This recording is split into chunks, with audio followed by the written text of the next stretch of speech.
Marge wants to feed Maggie. Homer is arguing with Bart. Marge's day begins like this. She endures the noise and prepares breakfast for the whole family, then makes a to-do list for the day.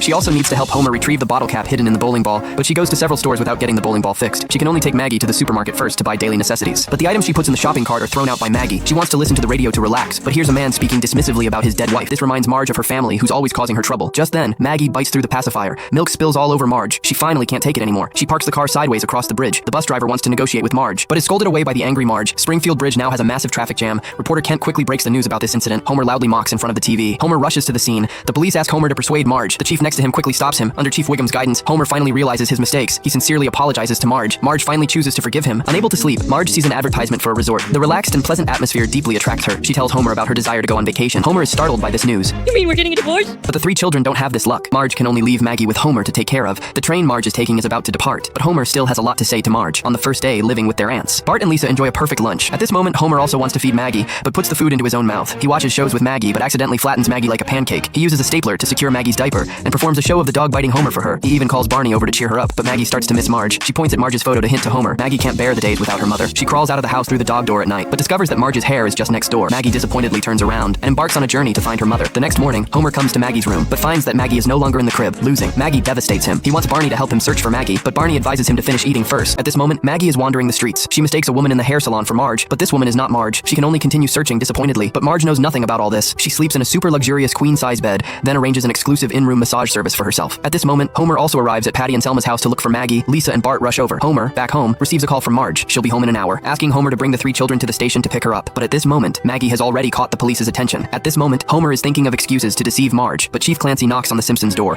asking Homer if he's lost a child. Yes, she's small.